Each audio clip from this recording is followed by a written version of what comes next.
Y aquí también voy a platicarles algo que en este recinto llegó a pasar por razones las siguientes.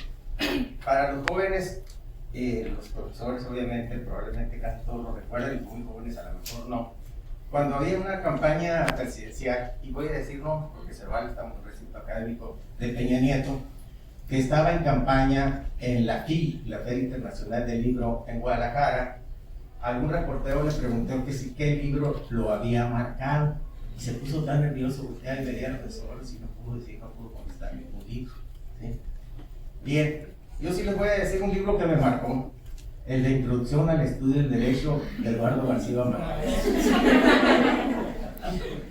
que me marcó, y después yo se los marqué a muchos alumnos porque me tocó dar esa asignatura algún buen tiempo con mi querido Conejo Malo, Ricardo Rodríguez Jacobo, que en paz descanse. Bien, cuando uno entra, y ustedes les pasó lo mismo, jóvenes, probablemente cuando entraron aquí se querían comer el mundo y el derecho también, y querían saber qué es el derecho. Y cuando abren la obra de García Márquez, lo primero que inicia, ¿qué es el derecho? He ahí la pregunta que se hace el estudiante de derecho al ahondar en la ciencia del derecho. No, ya la hice. Dice uno, ahorita voy a saber qué es el derecho. Termina esa página, le damos vuelta a la otra, y le seguimos dando y le seguimos dando, y no encontramos qué es el derecho. Y si bien nos va, terminamos el libro y nunca nos dijo qué era el derecho. Entonces va un mensaje y lo trata dentro de su tema sobre la indefinición del derecho. Ustedes pueden tomar cualquier corriente, jóvenes. Ustedes pueden y deben de tratar de definir el derecho si así lo consideran. Pero el derecho es indefinible, porque no lo podemos someter a la camisa de fuerza de unas cuantas palabras. El derecho hay que entenderlo, hay que aplicarlo. En todo caso, hay que saber la esencia del derecho, los valores que contiene el derecho, ¿sí? Pero y les decía, y venía a colación porque también en este recinto universitario, y comentar también con la directora ahorita antes de iniciar, pues que nuestra enseñanza anteriormente era memorista y tenía que saberse de memoria las cosas, y los artículos y lo demás. Ya empezaban corrientes a cambiar en aquel tiempo. Estamos aquí en un examen profesional, ¿sí? Y aún hoy prestigiado, joven, litigante, por cierto, muy bueno, muy exitoso, estaba en su examen profesional. A mí me había tocado dirigir su tesis. Un imprudente profesor, así lo califiqué después porque se lo dije, y le dijo, oiga, ¿qué número de artículo es el que nos dice esto? Y le recitó el artículo y quería que le dijera el número del artículo del Código Civil. Revoloteaba el joven, y no le pudo decir el número de artículo, y no pudo. No, como un triunfante el profesor es todo, continúen con su réplica, y yo terminé. Le ganó según él al alumno. Entonces cuando me toca la réplica, le comento, me doy cuenta que cuando el profesor Fulano de Tal le preguntó el número de artículo, no se lo supo, se metió en la silla, en el escritorio, y dijo, pues me va a obligar ni siquiera que le diga el número que no me sé del artículo. Pues sí, reconoció que no me lo había podido contestar. Lo felicito, le dije. Lo felicito porque el derecho no es para memorizarlo, no es para entenderlo, los artículos tampoco, para eso están los códigos. Hoy en día pues hay muchos otros elementos más, que no es nada más el código el que nos da el contenido de las leyes, y lo platicamos. Después discutí con los profesores fue discusión de buenos términos, y fuimos precisamente a ponernos de acuerdo de que ya no podemos exigir eso para los alumnos, ¿sí? ¿Por qué? Porque memorizar de nada nos sirve, hay que entender más que nada. Pero bueno, pues yo creo que sí me estoy perdiendo porque íbamos con otras cosas y estoy con los valores, ¿sí? Miren, la Constitución recoge valores, ¿sí? Nuestra Carta Magna recoge valores individuales, colectivos, públicos, y ahí nos dice cuáles son, y luego las leyes reglamentarias también los van incorporando. Lo que el derecho pretende es incorporar todos los valores que la sociedad tiene para tener una coexistencia pacífica. Para que una norma jurídica sea válida, es necesario que contenga valores para que pueda ser obedecida.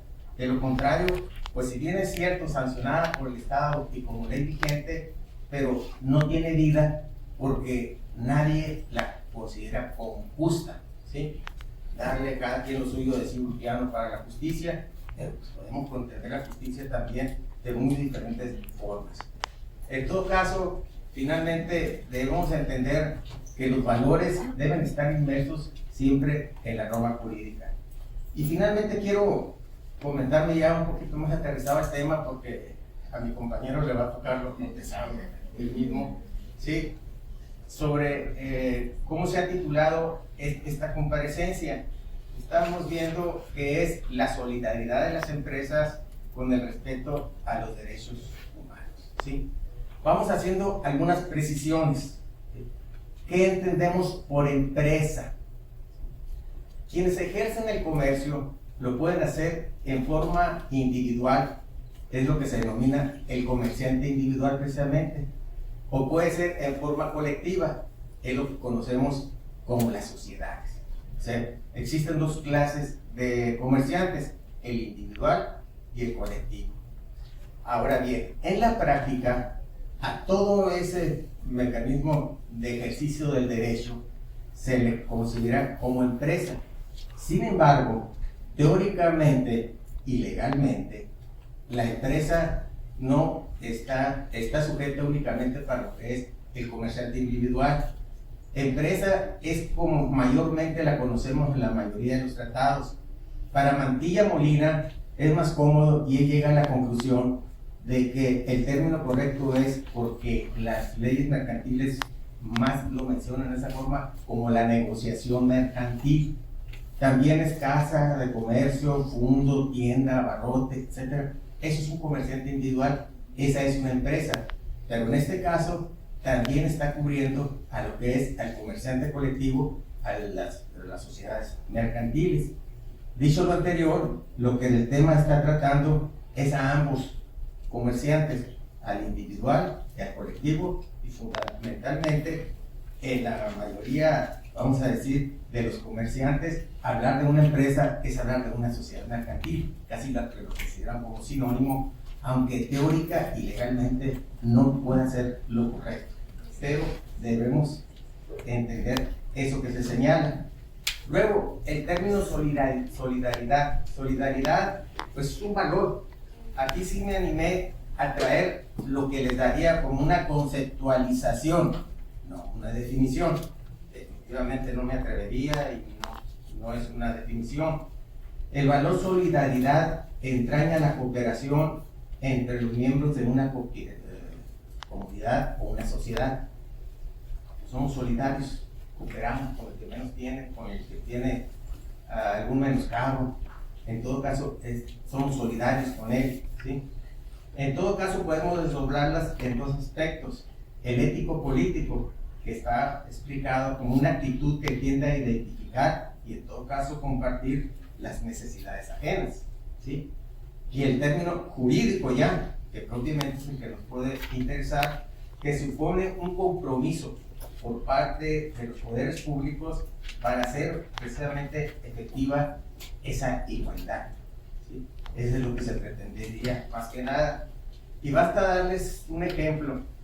El día de ayer, ya por la noche y a lo largo de la semana pasada, hemos estado ante la noticia de que México trae una altísima inflación, creo que es el 7.78, pero desde el año por allá 2000, hace más de 20 años, no se veía esa circunstancia. Entonces la sociedad en general está preocupada, el gobierno, los poderes públicos están preocupados. Parece ser que se está rescatando una figura de hace también más de 20 años, por allá del año 2000, que se hacían en anteriores gobiernos y que era firmar un pacto de solidaridad, ¿sí? Que es precisamente una ayuda, pues precisamente en los temas de las canastas básicas, que es donde más pega la inflación. Pero precisamente anoche estaba viendo algunos comentarios de algunos noticieros que no le quieren llamar pacto, porque era de antes, porque pues ya saben el discurso que viene de antes, le van a llamar acuerdo. Y el tema de solidaridad no sé cómo lo vayan a suplir, ¿sí? A lo mejor acuerdo para los pobres, o no sé cuál va a ser el calificativo, pero por la próxima semana lo vamos a ver, y no es más que un instrumento, en este caso un acuerdo, un pacto anteriormente, para con los que menos tienen tratar de sostener y aliviar el ingreso que tienen para las familias. Dicho lo anterior, pues yo creo que me ando pasando el tiempo, no quiero ser abusivo con el mismo. Dejo a mi compañero para que verdaderamente entre en la materia del tema. A mí me da mucho gusto haber participado con ustedes, de veras que esto me trae gratísimos recuerdos. Agradezco muchísimo la invitación, maestras, a las profesores, a las profesoras aquí presentes. Ahora me tengo que acostumbrar a decir profesores y profesoras. Antes eran profesores, antes eran los alumnos, ahora son alumnos y alumnas. ¿Sí? Los cursos han cambiado, los valores han cambiado, tenemos que cambiar nosotros también, ¿sí? Aunque no estemos de acuerdo en algunas cosas. Pero bien, muchísimas gracias, que tengan un excelente día. Parece que hay una sesión de preguntas y respuestas. ¿Sí? Al final, si ahí podemos intervenir y podemos participar con ustedes, lo haré con muchísimo el gusto del mundo, y que tengan un excelentísimo día por el día de hoy y todos los vendedores también. Gracias.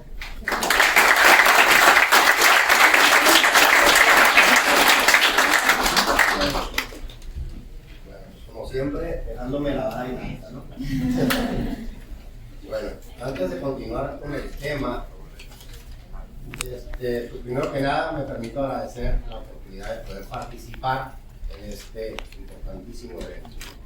Quiero reconocer el trabajo de varios de los compañeros y el apoyo de los directivos. Antes que nada también agradecer a mi padre por El agradecido soy yo. A mi directora, Anneli Canales, a su director, Roberto Villa, a nuestra organizadora estrella, la doctora Marina del Pilar, que tiene toda la experiencia del mundo, a la sociedad de alumnos por su apoyo, ¿sí? Así como a los compañeros profesores y alumnos en general, a quienes va dirigido este evento. Bueno, en materia de derechos humanos, en relación con las sociedades mercantiles o las empresas, ¿sí? Que vamos a ir definiendo en cuáles casos aplica el término sociedad mercantil y en cuáles pudiera aplicar el término empresa, podemos presentar tres perspectivas. Una, la titularidad de derechos humanos de las sociedades mercantiles. Aquí aclaramos sociedades mercantiles, no empresas, porque la persona física, ¿sí? El comerciante individual, obviamente es titular de derechos humanos de manera invariable. Luego, la vulneración de derechos humanos por la Ley General de Sociedades Mercantiles. En este contexto, vamos a percibir que puede haber vulneraciones tanto para personas físicas como para personas colectivas. Y por último, la responsabilidad de las empresas en materia de derechos humanos. Aquí cambia un poquito el enfoque, ¿no? El ángulo de la perspectiva de los derechos humanos. Y aquí sí hablamos de empresa. En el primero de los casos nos surge la pregunta, ¿son titulares de derechos humanos las personas jurídicas? Pues lo podemos ver de dos ángulos, ¿sí? Del sistema interamericano y del sistema jurídico mexicano. En cuanto al sistema interamericano, las personas jurídicas no son titulares de derechos humanos, ¿sí? Así lo ha establecido la Corte Interamericana de Derechos Humanos mediante la opinión consultiva 2216 del 26 de febrero del 2016, que fue solicitada por la República de Panamá. Se establecen ciertas reglas y justificaciones por lo que en el sistema interamericano únicamente las personas físicas son titulares de estos derechos. En contraposición tenemos el sistema jurídico mexicano, el cual dota a las personas morales de esa titularidad. Y esto fue resuelto por la Suprema Corte de Justicia de la Nación por la contradicción de tesis 360 del 2013, que se basa en el texto del nuevo artículo primero constitucional, que fue reformado, ya saben, en el 2011, la reforma constitucional de 2011. Entonces, este artículo establece que todas las personas, sin distinción, físicas y morales, gozarán de los derechos humanos.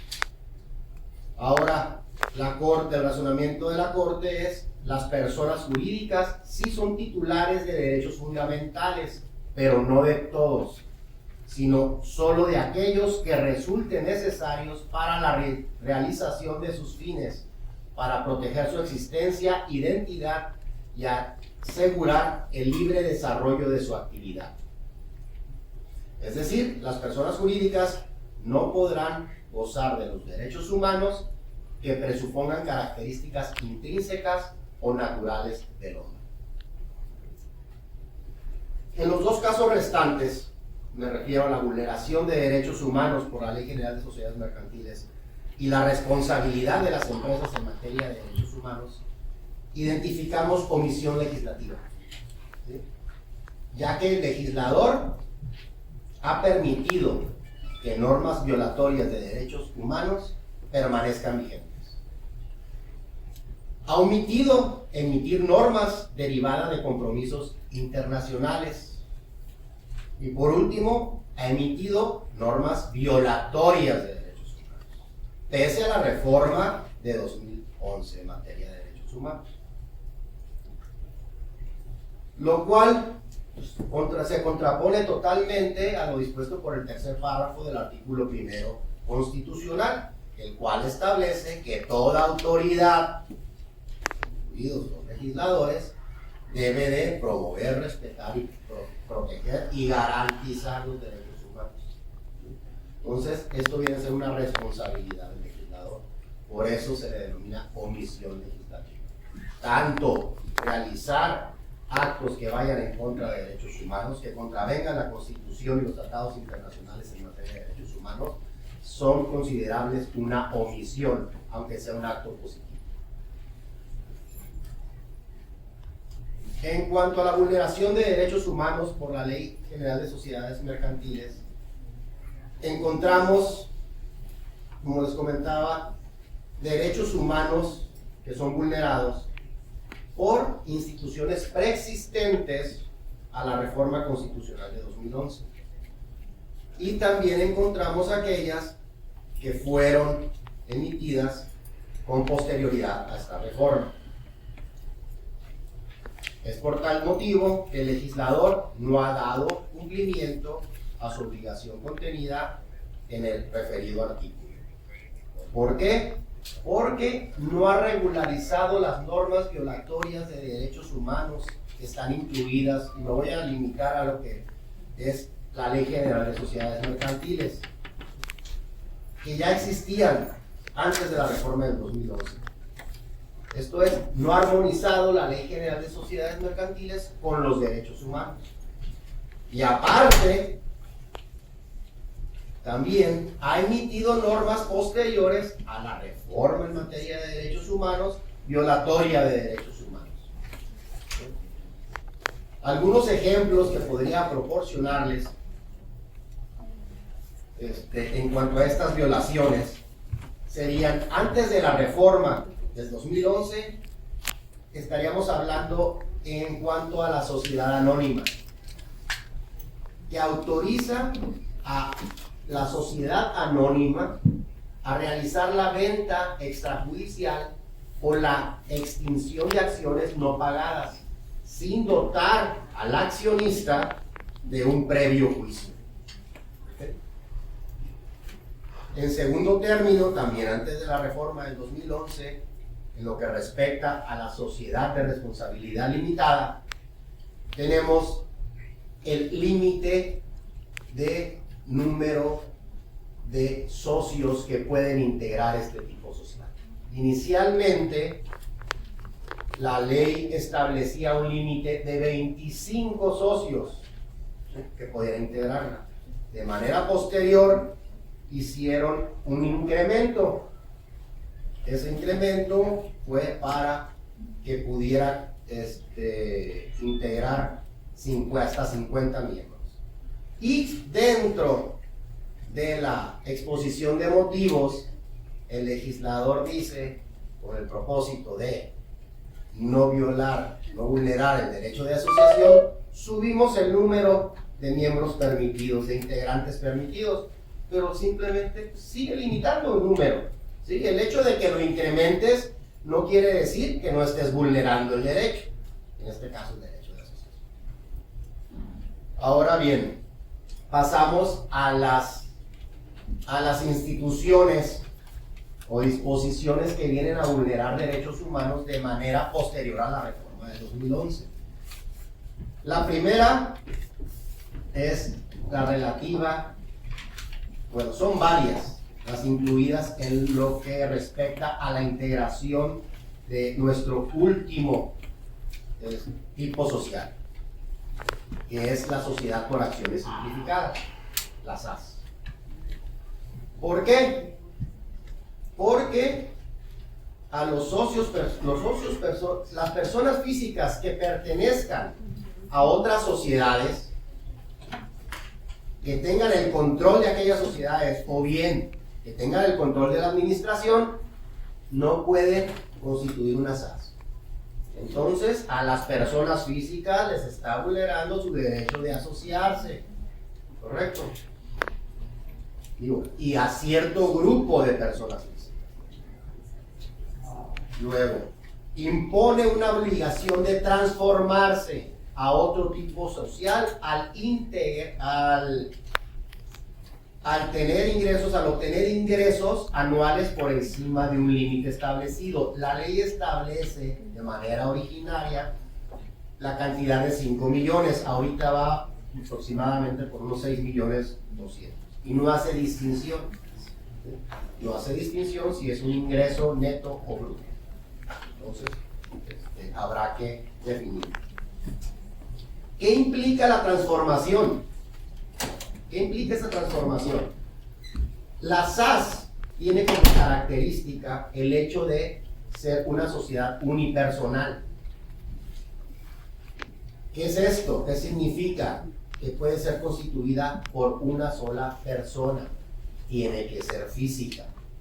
Si esta persona obtiene ingresos mayores al límite establecido por la ley y se debe transformar, que es transformarse, cambiar a otro tipo social. Tenemos 7 tipos sociales, entre ellos las SAS. Entonces lo tenemos que transformar a otro de los tipos sociales, a una SDRL, a una SA, a una de las sociedades ya en desuso, las comanditas, la sociedad de nombre colectivo. Pero ¿qué implicaría el transformarme? Va a implicar que me asocie. Entonces también vulnera mi derecho de asociación. ¿Por qué? Me estás obligando a asociarme. Si yo estoy desarrollando mi actividad económica de manera individual, ahora resulta que, como regularmente se venía haciendo, ¿no? Pues voy a poner a mi papá, a mi mamá, a la esposa no, porque no se queda todo, ¿verdad? Pero bueno. Entonces, otro de los puntos es, como les comentaba, excluye a las personas jurídicas, a las personas morales. Las personas morales no pueden integrar este tipo social. ¿Okay? Y ahí se integra la vulneración del derecho, obviamente, de igualdad y obviamente, de asociación. El de igualdad, la SAS fue creada básicamente en la exposición de motivos se establece que la SAS fue creada para emprender. El hecho de que una persona moral no pueda emprender es un trato también desigual. Yo puedo tener un rubro con mucho reconocimiento, con mucho éxito, pero esa sociedad mercantil, esa persona moral puede tratar de iniciar un nuevo negocio de cero. ¿Y por qué se le limita a realizarlo por este medio, por la Sociedad por Acciones Simplificadas? El último de los puntos es el relativo a la disolución de la SAS. Debes disolverla por una cuestión administrativa. El hecho de no publicar 2 estados financieros, 2 balances financieros de manera consecutiva. Si bien lo que se trata de prevenir es fraudes, cualquier cuestión en materia penal de delito, para eso tenemos regulaciones penales. No es necesario que nuestra ley sustantiva en materia societaria tenga que dedicarse a esto. Para la punibilidad la establece el Código Penal, ¿no? Y respecto a todos los tipos sociales, la última reforma que aplica y consideramos vulnera derechos humanos es la implementada en 2018 y se trata de la liquidación expresa, que es una liquidación simplificada, ¿sí?, con no tanto trámite. Pero esta está únicamente al alcance de aquellas sociedades que sus integrantes sean personas físicas. También, entonces, está dando un trato diferenciado no justificado. ¿Qué instituciones, estas instituciones vienen a vulnerar ciertos derechos humanos? Les voy a hacer simple referencia a qué derechos humanos sin extenderme en él. A la personalidad jurídica, a la igualdad y no discriminación, al de asociación, al de propiedad y patrimonio, a todos aquellos que integran el de seguridad jurídica y el de libre ocupación y empresa. Ok, vamos a pasar a lo que es nuestro tercer eje, que es el relativo a la responsabilidad de las empresas en materia de derechos humanos. Y aquí es donde emana lo que es la solidaridad. Y me voy a adelantar a la conclusión, por el caso de que tenga que cortar antes de tiempo. No antes del tiempo, por el tiempo. ¿Por qué es la solidaridad? No es una obligación de las empresas respetarlo. ¿Por qué? Porque no existe una normatividad que así lo disponga.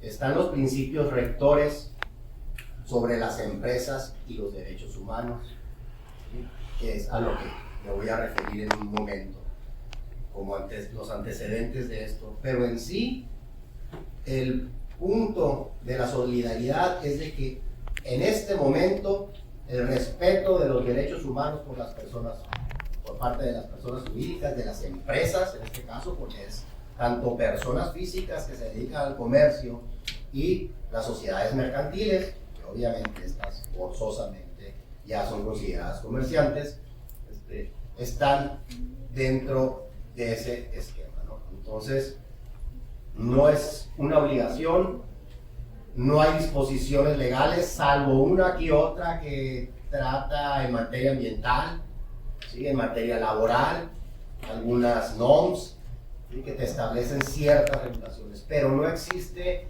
en sí el concepto de la debida diligencia, por ejemplo, el due diligence, que tratan todos estos temas, tanto el sistema universal, el sistema interamericano, incluso el TEMEC. Correcto, que ahorita voy a explicar, a desarrollar un poquito cada uno de ellos. Casi tiene 21 años de que el Consejo de las Naciones Unidas, mediante una resolución en 2011, adoptó los principios rectores de las Naciones Unidas sobre empresas y los derechos humanos. Al mismo tiempo que se generaron estos principios rectores, se estableció un grupo de trabajo sobre empresas y derechos humanos. Este grupo de trabajo ha sido renovado en 3 ocasiones, la última en 2020. El grupo de trabajo sobre empresas y derechos humanos dio un informe sobre la cuestión de los derechos humanos y las empresas transnacionales y otras empresas relativo a la visita o misión, como le denominan ellos, que se realizó en México el 27 de agosto, del 27 de agosto al 7 de septiembre del 2016. Luego tenemos la Asamblea General de la ONU adoptó la Agenda 2030 al desarrollo sostenible con 17 objetivos que incluyen 169 metas. Dentro de esta Agenda 2030 está el dar cumplimiento a los principios rectores, hacer las revisiones y dar cumplimiento a los principios rectores. Los principios rectores, como les comentaba, no son vinculantes ni para los Estados miembros. De tal manera, la efectividad depende de la conciencia empresarial para la protección de los derechos humanos. Es por tal motivo que la efectividad de los mismos es responsabilidad de los Estados mediante la implementación de los compromisos adquiridos internacionalmente. Dicha implementación interna debe derivar de misiones legislativas y de políticas públicas. ¿Para qué? Para poder regular e imponer al sector privado, dicho de otra forma, a las empresas, esa responsabilidad. Con la intención de proteger, respetar y remediar los derechos humanos por las empresas, se adoptaron 31 principios rectores. ¿Sí? Estos 31 principios se sostienen en 3 pilares. Uno, el deber del Estado de proteger los derechos humanos. El segundo, la responsabilidad de las empresas de respetar los derechos humanos. Tercero, la necesidad de mejorar el acceso a las vías de reparación de las víctimas de abusos relacionados con las empresas. El primer pilar establece la obligación estatal de proteger, respetar, promover y cumplimentar los derechos humanos, por lo que es de su jurisdicción toda y cualquier vulneración de los mismos, incluso las empresas, incluso aquellos realizados por las empresas, y la responsabilidad original. El segundo de ellos establece la obligación a los entes privados, a las empresas, de respetar los derechos humanos. Esto es, procurar no vulnerarlos mediante el establecimiento de procesos y políticas para tales efectos. Incluso se pretende imponer un compliance officer, ¿no? Una persona responsable dentro de la empresa para prevenir la vulneración de los derechos humanos. Y el tercer pilar, que es esencial, concierne a otra responsabilidad del Estado, que es establecer los medios de reparación a las vulneraciones de los derechos humanos. En cuanto al sistema interamericano, cabe hacer referencia que la Comisión Interamericana de Derechos Humanos asignó competencia a la Relatoría Especial sobre Derechos Económicos, Sociales, Culturales y Ambientales, REDESCA, sobre lo relativo a empresas y derechos humanos, por la cual tuvo a bien elaborar el informe Empresas y Derechos Humanos, Estándares Interamericanos. Dentro del sistema interamericano, la OEA ha realizado su aportación respecto del tema mediante la guía de principios de responsabilidad social de las empresas en el campo de derechos humanos y medio ambiente de las Américas, y el informe sobre la regulación consciente y efectiva de las empresas en el ámbito de los derechos humanos. El informe de la REDESCA tiene como objeto principal esclarecer el contenido de las obligaciones de los estados en cuanto a empresas y derechos humanos, basado en el sistema interamericano. Se hace especial pronunciamiento a que la obligación es del Estado y por tanto la responsabilidad también lo es. Dentro del sistema interamericano, el tema de las empresas y derechos humanos es denominado responsabilidad social de las empresas. Ahora bien, ¿qué ha hecho México bajo estas obligaciones internacionales? Tenemos que la Comisión Nacional de Derechos Humanos, en cumplimiento de los principios rectores, ha emitido el programa de presupuestario de 035, que es para promover, observar y divulgar la protección y respeto y remedio de los derechos humanos.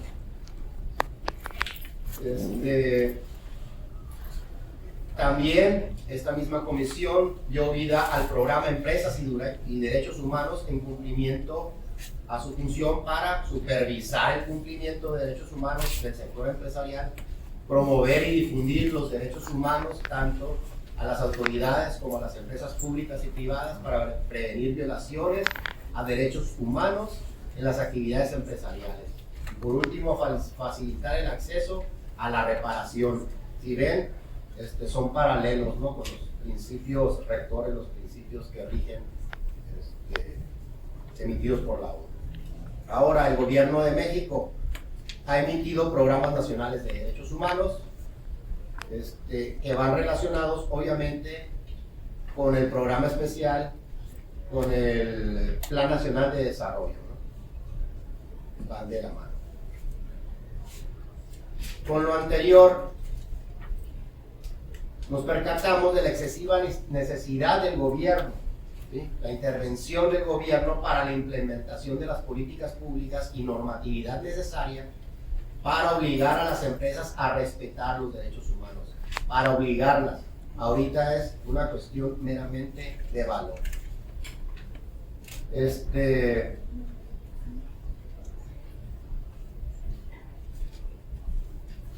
Voy a omitir lo relativo al TEMEC, ¿sí? Simplemente les haré referencia a que se encuentra dispuesto en lo que es el artículo 14.17 y le denominan responsabilidad social corporativa. Y el mayor de los énfasis que hace el TEMEC es en el tema de anticorrupción.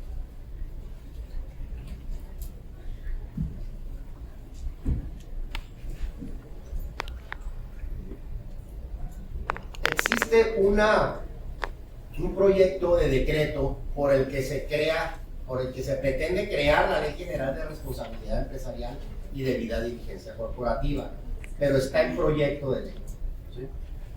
Digo, ya se presentó la iniciativa, se ha criticado este proyecto, esta propuesta de ley, porque no ha sido puesta a consideración de los sectores empresariales. Por tanto, este proyecto está frenado, pero es muy importante que se le dé seguimiento.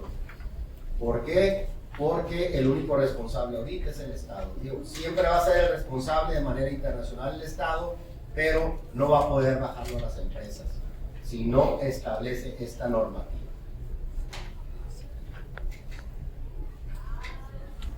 Los principios rectores sobre las empresas y los derechos humanos en el sistema universal, o bien la responsabilidad social de las empresas en el sistema interamericano. Si bien México tiene, como les comentaba, tiene regulaciones que imponen responsabilidad a las empresas, como las NOMS, Ley Federal del Trabajo, leyes ambientales, ¿sí?, falta mucho por hacer. Es por eso se le debe dar, como les comento, el seguimiento oportuno a la emisión de una norma que dé cumplimiento, lo repetitivo, a lo que es las obligaciones internacionales entre empresas y derechos humanos. Muchas gracias.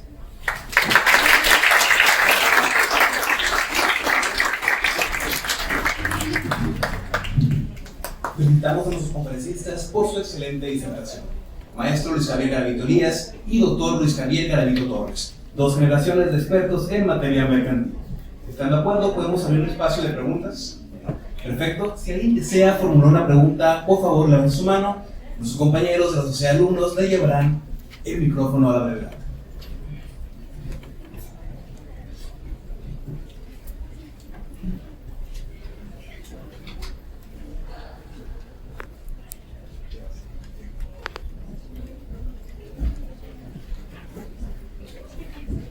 ¿Qué tal? Buenos días. Pues bueno, tratando de ser breve, ¿no?, también por la clase que ya se avecina.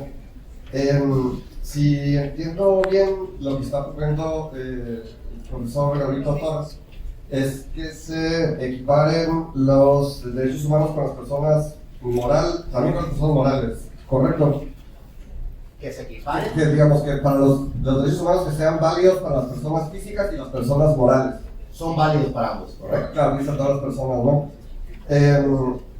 Vale, pues aquí en México, ¿no? En México, para el sistema interamericano no lo es. Claro, bueno, a mí me preocupa eso porque también, y haciendo caso de lo que decía el profesor Garavito Elías, de que quien olvida la historia, ¿no? Como dijo León Portilla, ¿no? Un pueblo sin historia es como un viajero sin equipaje, en ese sentido una humanidad sin historia es como una humanidad sin equipaje, ¿no?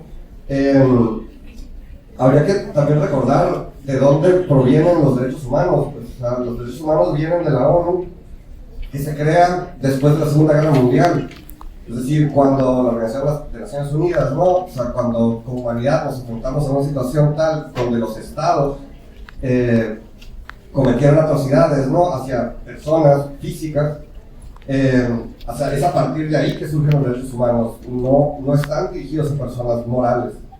Entonces, en ese sentido, pues me parece que si se les dota de derechos humanos a las corporaciones, ¿no? A las fábricas, a las firmas, corremos el riesgo básicamente de volver a cometer o a empezar a deshumanizar, precisamente deshumanizarnos a nosotros mismos. Pues. O sea, en ese sentido no debemos, creo, ¿no? Como opinión, como posición, ¿no? Postura ético-política, jurídica. Me parece muy peligroso eso. Y igual si tuviera un comentario, pues lo agradecería. Sí, claro. Mira, compañero, aquí la esencia es la evolución de los derechos humanos. ¿Sí? Los derechos humanos van evolucionando. Antes de que tuviéramos derechos humanos en México, contábamos con garantías individuales, para las cuales el amparo seguía disponible y estaba a disposición también de las personas jurídicas.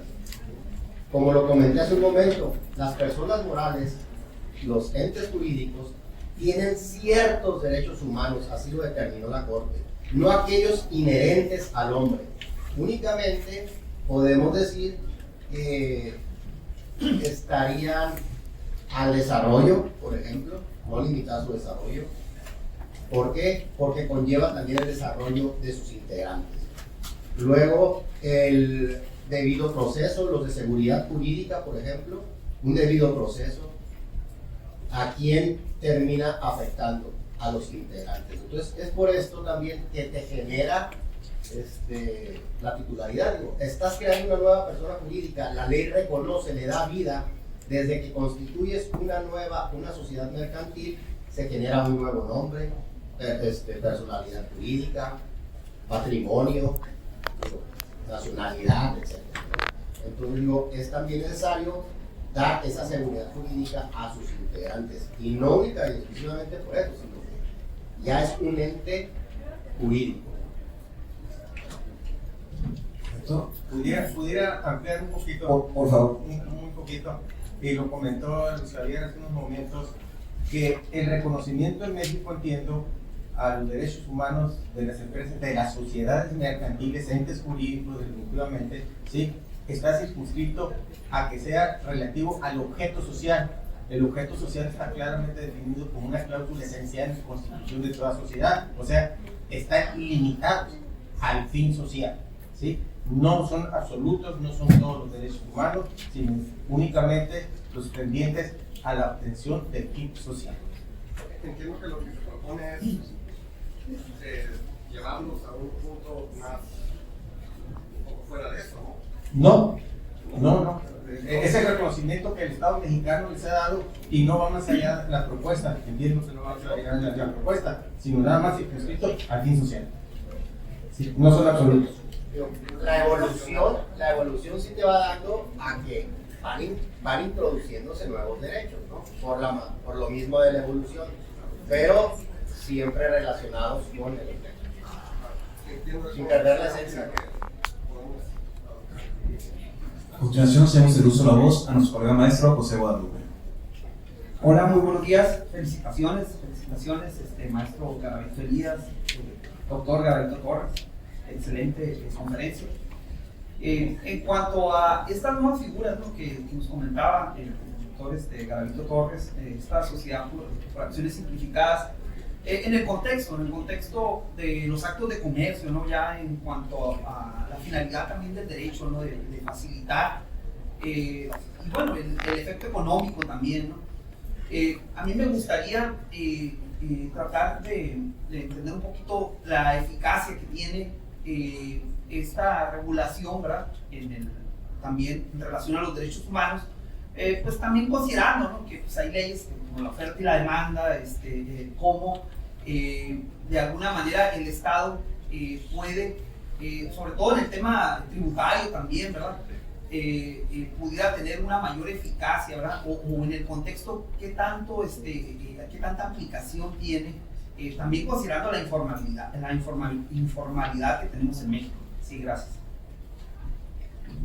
Bueno, básicamente la SAS ha sido constituida, como lo comenté hace un momento, para emprendedores. Fue generada para emprender, tanto que te obliga a transformarte a otro tipo social al momento de obtener ingresos mayores a 6 millones de pesos.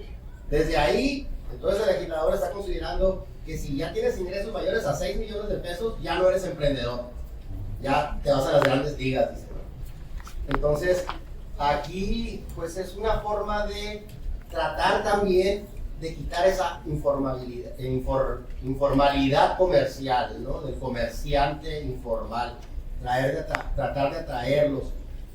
En materia fiscal tenían un beneficio, no sé si con este nuevo término que utilizan para el beneficio de las personas físicas también vaya a estar esté aplicando para las personas, para las SAS, porque el RIC sí aplicaba para las SAS en su momento, pero con esta modificación la verdad desconozco si esté aplicando en la actualidad o vaya a estar aplicando. Pero no sé si contesto tu pregunta o hay algo más. Hay un tema, cuando yo dejé el aula, precisamente cuando inició la vigencia de estas sociedades anónimas simplificadas, estas llamadas SAS, debo decir que cuando a mí me tocó asignatura de Derecho Mercantil, 2 sociedades mercantiles, uno de los temas polémicos precisamente eran de las sociedades unipersonales, la creación de este tipo social, y vino a crearse en estas hoy conocidas como SAS, porque precisamente lo primero con la semántica de la palabra sociedad implica 2 o más socios, es lo primero que se rompe.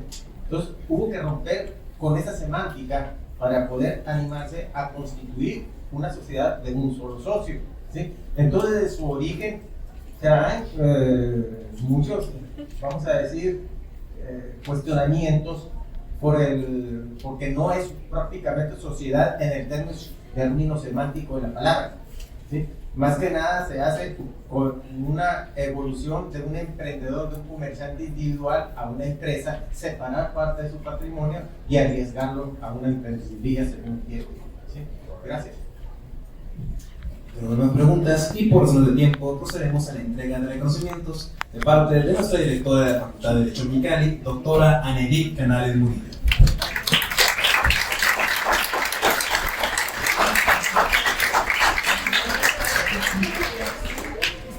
Voy a proceder a la entrega, no sin antes, ¿se escucha?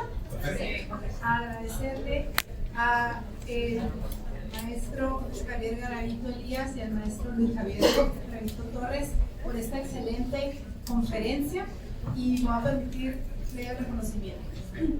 12ª semana de valores otorga la presente constancia al maestro Luis Javier Garavito Elías por su valiosa participación como ponente en la conferencia La solidaridad de las empresas con el respeto a los derechos humanos, por la realización plena del hombre.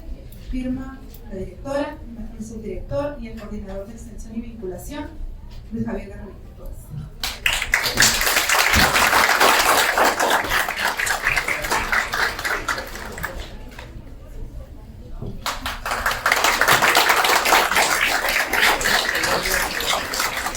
En los mismos términos para el maestro doctor Luis Javier Garavito Torres.